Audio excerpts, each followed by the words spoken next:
This was definitely a roller coaster of a month or a couple of months for Anthropic. From them being on the top, everyone talking about Claude Code, and then GPT-5 codex coming in, Anthropic and Claude having issues with their models due to bugs that they reported on, which affected a lot the quality of Claude Code and how it operates, with so many people being pissed and switching over to Codex, to them now in the recent week dropping updates, products, many things that out of nowhere now everyone is talking about Anthropic.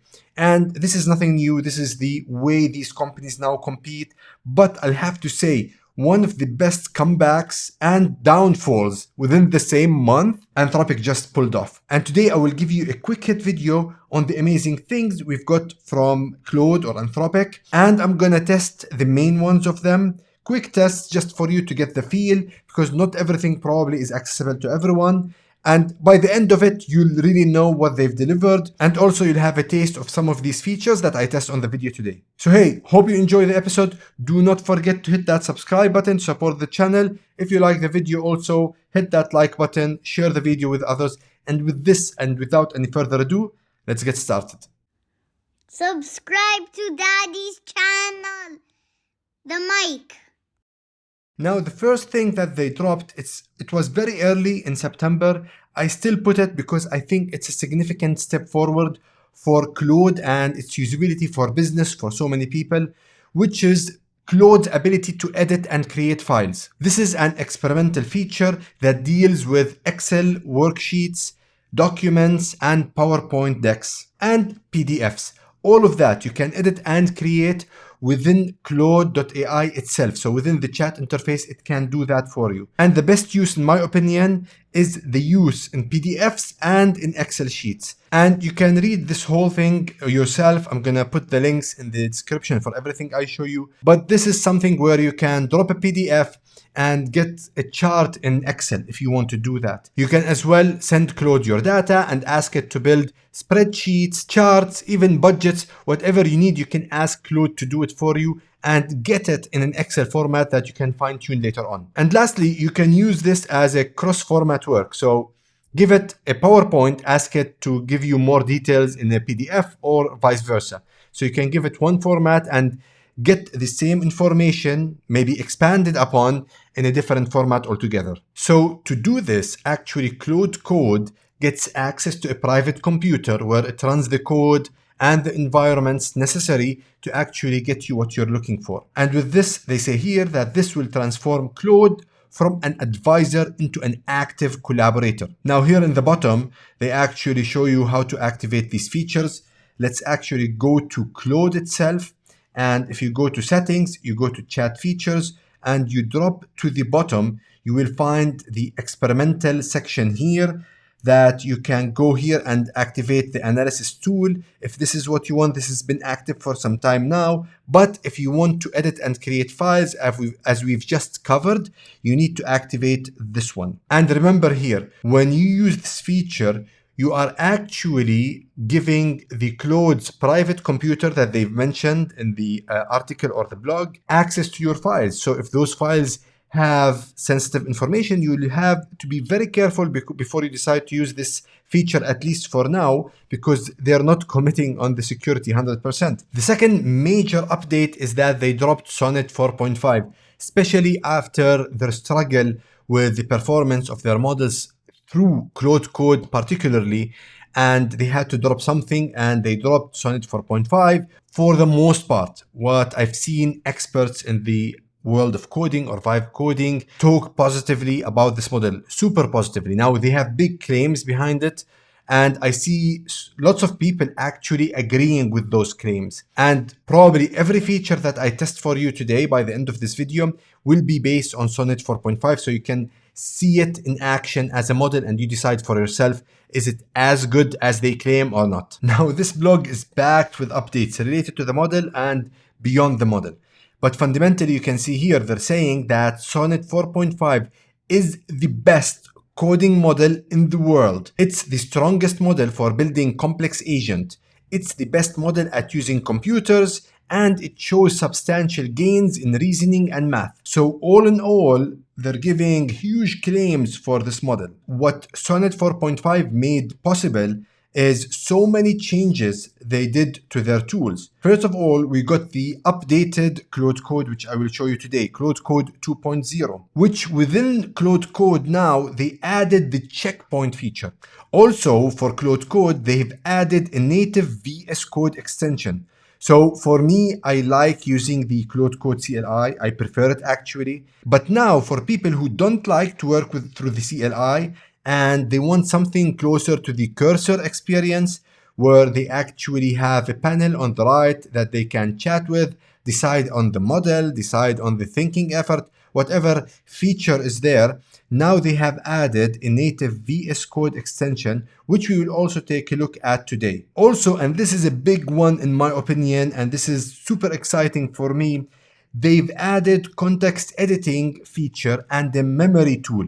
And we're going to look at those in their own specific blog that Anthropic put out, as this will make the coding process in Claude Code more robust, with better quality and better peace of mind, especially for users of Claude Code. And again, here they mention the file creation, which we've already talked about. And last but not least, in my opinion, the biggest thing they dropped for Claude themselves, maybe people are not talking about it, is the Claude for Chrome. So now we have an extension in Chrome where you can use actually their models to go through the internet, and it's a big deal with Sonnet 4.5. We're gonna test this one. I hope I got my access to it, because they started in their blog, as they mentioned, only with 1,000 testers from the max plan. I'm a max plan tester. I applied onto the wait list once I've seen that. So probably now I have it. I don't think it's something that I still don't have. So we're going to test it. If I have access to that, we're going to install it together and we're going to test it, because this is fundamentally having Claude AI actually browse the internet for me. And you can't imagine the potential out of such tool. And on top of everything they packed in the previous paragraph, they come with one more thing here, and they tell us now we have the Claude Agent SDK. So everything, the brains behind how agents operate on Claude Code, now we are getting in a software development kit that you can use to build your own systems. Also, a good news that Sonnet 4.5 is with the same price tag as the previous Sonnet version. So there's no increase in price, while it is way smarter and way more capable than previous versions of Sonnet. And one of the most interesting things in this blog about 4.5 is that now they say that they have observed in their testing that this frontier intelligence they brought with Sonnet 4.5 actually can get their agents to maintain focus for more than 30 hours on complex multi-step tasks. Imagine giving the agent a single request, a single prompt, and it will continue working on your request, like creating an app, for example, for 30 hours in a row until it gives you the final results. And again, this is a fast model compared to others. So a 30-hour run is super impressive, and it's something unprecedented, and I've never heard about it before. Now, you're going to get the link for this page if you want to read it in detail. And the next parts of this page is actually going through a bunch of evaluations where we see how Sonnet 4.5 actually beats models like Opus 4.5, even GPT-5 Codex and GPT-5 and Gemini 2.5 Pro. So they show you across so many evaluations that this is ahead in many different type of evaluations. So we're not talking about only software engineering. We're going to have things around STEM and science and math. It beats them all. This is what they're claiming. It is something for us to test ourselves, or you to test on your own later on in detail. But I see lots of people talking positively about Sonnet 4.5. Now, before I go to the next part of this update, we actually also got something called Imagine with Claude.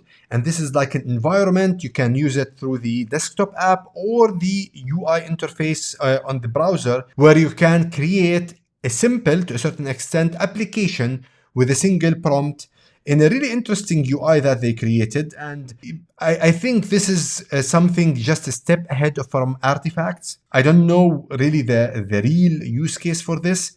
It's super interesting, and also we're going to test it for ourselves today. Here we have the blog on managing context and memory tool. So if you want, read this for yourself in detail. But fundamentally, they are bringing us two things. Number one, context-aware models like Sonnet 4.5.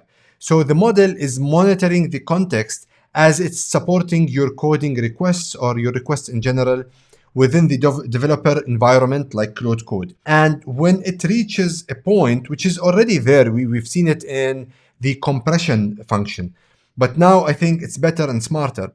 So whenever it is very close to the end of that context window, it will actually make a decision based on the information within that context to what in each part of the context is really important for it to maintain and what it can actually discard or drop just to clear more context window.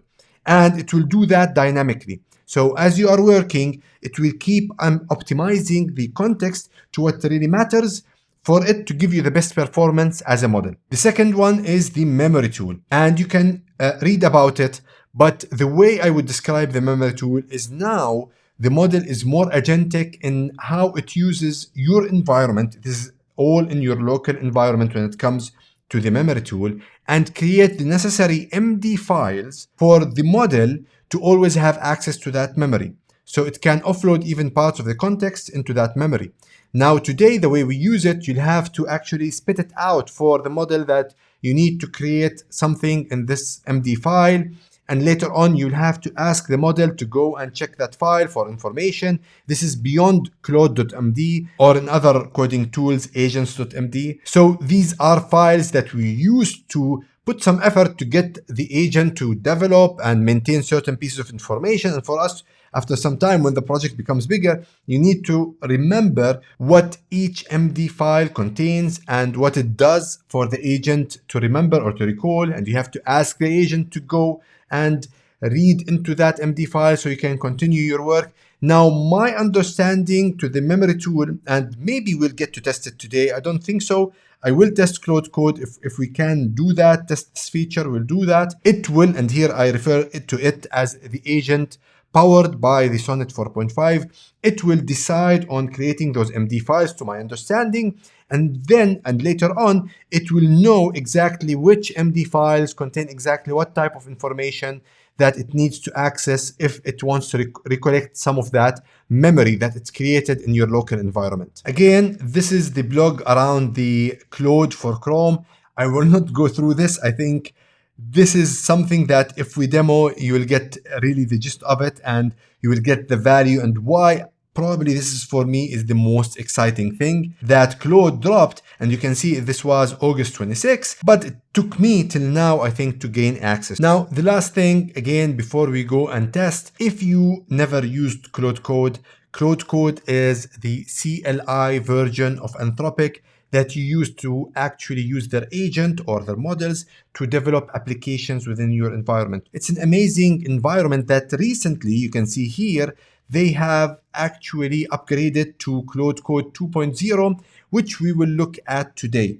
And if you don't have it and you're interested to test it with VS Code, you're gonna go to this kind of documentation from Anthropic and Claude, and you're gonna have to use this over here. So this is the command that you put in terminal to install Claude Code, and then simply hit Claude and you will be within that CLI, and you'll be able to start actually your coding work. So for the first demo, let's start with the Claude for Chrome. So let me install the Chrome extension, and then we're going to test it with a single prompt. Again, before we do that, read the blog. One of the things when you use such technology, you actually introduce certain risks. So the model will be able to navigate your browser. Your browser already has cookies and already is authenticated for access to many of the things that you use on daily basis, like Google Drive, Google Sheet, maybe your Gmail, your email. So be very careful, skeptical when you use these technologies, and really understand what you're putting yourself into or what risks you're introducing if you use it. I would encourage you to test it out, but do it in a safe browser where you're not actually giving it access to so many things. So just a disclaimer for you before you go and use it. So let me go and add it on Chrome. So this is the extension, add to Chrome, hit add extension, and I have it. Okay, so let me open, so you can see it's here. I already got it. Let me actually pin it and let's hit go. So you can see it over here. So I'll hit I understand. Okay, so let's go next. And now here, I simply give it the prompt and we see what it will do for us. Okay, so this is a simple prompt. Create a detailed prompt to create a nice looking intelligent calculator that I will use with Imagine with Claude. So whatever it creates for me, we're gonna run in the Imagine with Claude just to see how that works. To build it and place it in a Google document on my Google Drive. So this is the actual action I wanted to do. Come up with a prompt, open my Google Drive, open a Google document and place the prompt there. So this is the simplest feature you can have there. Now, if you see here, I can add an image, and here, either I get it to ask me before acting or act without asking. So it will be fully autonomous. So because it's simple and I think it's safe to do, let's test act without asking. So it also gives you this yellow just to be sure what you're getting yourself into. So let's hit go and see how it works. Now imagine the potential for this. Already my Google Drive is open. You can see that on the screen. By the way, my hands are up. I'm not doing anything. I'm not touching anything. And it's clicking things very accurately, I would say. It's going to Google Docs, I assume, and we've got an error. That's interesting. You can see the error here, internal server error. So let's try to give it continue. So we're going to be forgiving with these errors because this is still a beta type of product and feature. So now it opened the document and it should give me the prompt here. And you can see in real time, it's typing the prompt. So that's really interesting in the way it's doing it. And it's a long prompt that it's giving us. So it did complete the job. So if we go back here, so it's confirming to us that it completed the job. Honestly, it is definitely much faster than both Perplexity, Comet, and then the OpenAI agent. More accurate and better performing overall. Like without going into a deep test, I can tell you this will win every time just by the accuracy and the speed it did things. So it's done. We have the prompt that I will copy in a second. And then one interesting thing, if we go back here and we click the settings, we have two things here, clear the chat and settings. If we click the settings, we have shortcuts and I can have a / task name. So I can give it like a / build a prompt, right? And then I can give the prompt here, and then I can put some more information like start from a URL, and I can schedule it actually. It's already having that task capability. So I can schedule a task that does this at a specific time and date. Okay, so I have copied the prompt. Now, when you go back to the extension here, you will see this new area, want to build from imagination. So this is the new beta Imagine feature they have. And when you log into it, you will get this notification, Imagine with Claude, ask Claude to make interfaces on the fly and explore prompts in an imagined workspace. You can see some demos are here, and we got a nice kind of tone when we actually get it. You can apparently add post-it. You can delete some of these things that you have. Can you actually just drop it and delete it, or just right click on it? It's interesting. Oh, actually you can delete it here.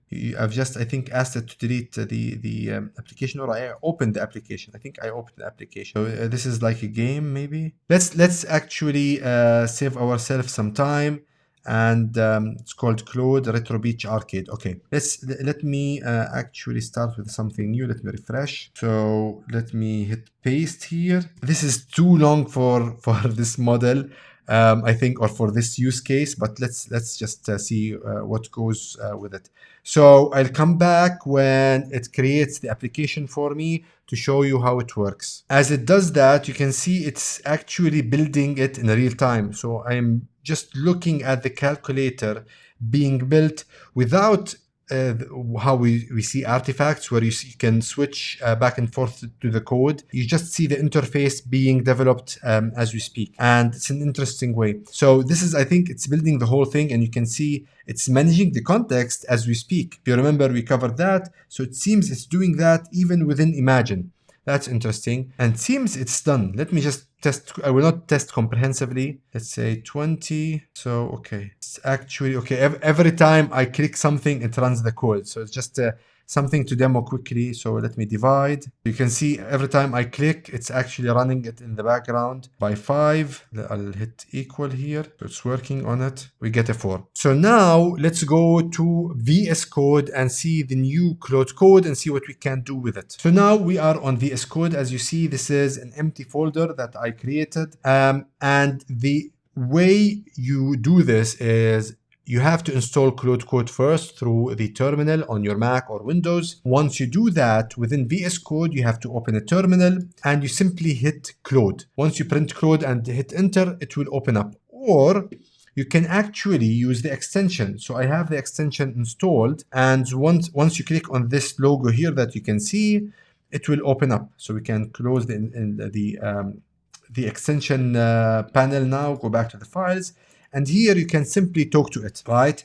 And you can ask before edits, and you can just prompt it through this. I still prefer actually to use it through the CLI itself. You can resume a conversation, create a new conversation, clear conversation, mention a file, attach a file, add MCPs, login, compact, context. So everything that you can do in Claude Code, you can actually do here. In some areas, it might be actually easier to use this one, but I'm used to Claude Code, the CLI. So what I'm going to do here is I'm going to simply hit Claude, and you can see this is the only thing I have printed here, just the word Claude, and I will hit enter, and now this will take me to the CLI. And now we are in the Claude Code CLI. I will not go through how to use it. This is a whole thing. I'm going to just give it a quick test for you to see how it works. Maybe it will encourage you to test it. But if you're interested, write me a comment in the comment section. I can create a deep dive on the CLI, Claude Code, and how to build with it. In my experience, I've built a lot with it. But for now, let's start with the simple stuff. So if you click backslash, you can actually, so they mentioned in one of the blogs around 4.5 abilities when it comes to agents. You can actually create an agent that builds agents for you. And here you can manage the agent configuration. If you click this one, you can compact the context. So this is again part of the tooling they have now to manage the context window and to manage the memory. They have a thing about cost. So this will show you the total cost and duration of your current session. Again, this is one of the features I think we're getting out of the context-aware model of 4.5. Doctor is just to check the health. Exit, you can actually quit the whole thing or press Ctrl+C. And hooks, okay, there's so many things. You'll have to go in it one by one. You can check your MCPs. I have many MCPs already hooked to this. You can look into the memory, edit Claude memory files. So this is, again, the new tool. This is nothing I've tested before. So let me hit the memory. And you can see here, there's a project memory and the user memory. So the user memory is a Claude.md. And then the project memory, it's in a different directory, but also Claude.md. So apparently now it's specifically managing everything in Claude.md. When I read the blog, I got a different idea. I don't know. So let's see. So let's go back. Let's hit backslash, see what else we have here. We have the models. So if we hit the model, now we have the default, which is Sonnet 4.5, and then we have Opus. I still would use Opus, and I think maybe I would even use GPT-5 Codex High for planning, and then I use 4.5 for executing. I'm going to test that. I didn't test it yet, but let's keep it on Sonnet 4.5, the new one. And if we go back to see, there's so many things that are there now. Okay, here, permissions, you can tell it how to act, if it just gets access to things in the project or you need to approve everything. So you have to go through that and really get yourself familiar with each backslash and each command or directory.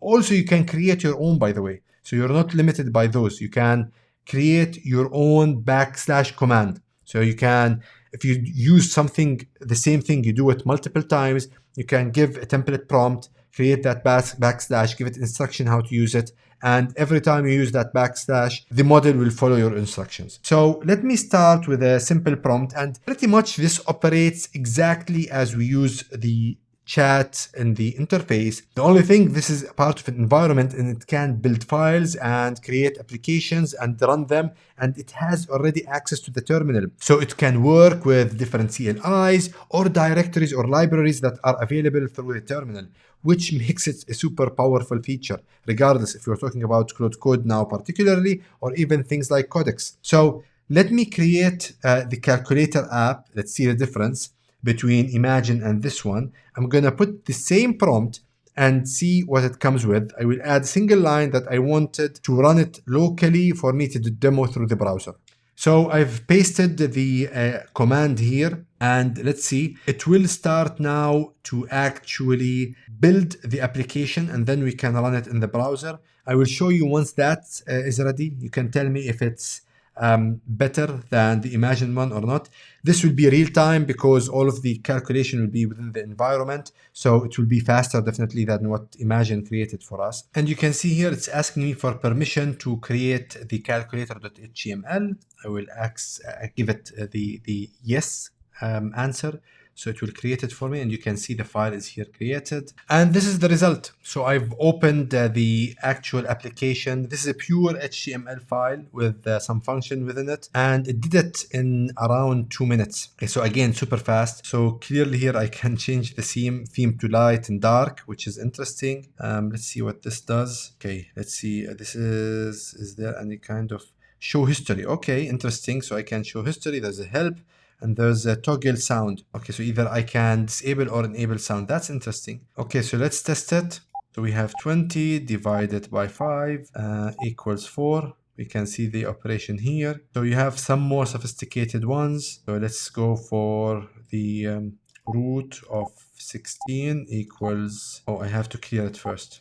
So the root of 16, not working. So root of 4, it got it right. Or do I click it after? Okay. So I click it after. So maybe I was using it the wrong way. It's been a while since I used the root function on the calculator. So you can see it's amazing and impressive, and it did it in 2 minutes only. So as we've seen what it did, let me look at the context and see how context aware it is, and what we get actually if we use this backslash. So it's looking into my context and it shows you what it used, and the usage of that context. So I have the system prompt, I have the system tools, reserved kind of units, MCP tools. So you see MCP tools took 25%. So I'm not sure if it actually used any of them. It didn't use any of them to what I've seen, but they occupy a significant amount of context. I'm not sure if this is again project level. It should be project level.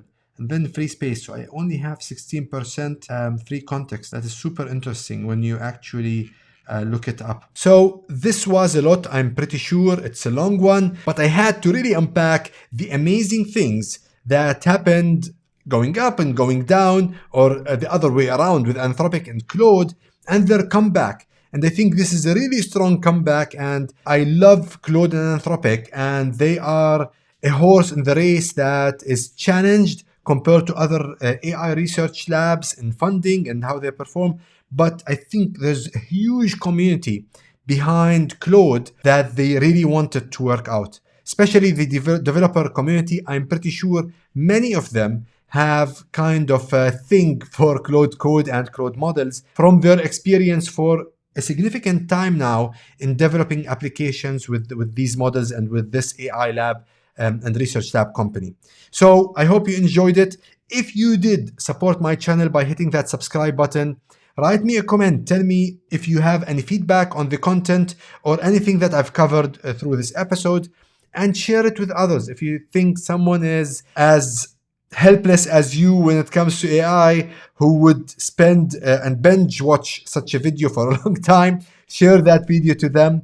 Otherwise, thank you for watching and giving me your time and attention, and goodbye.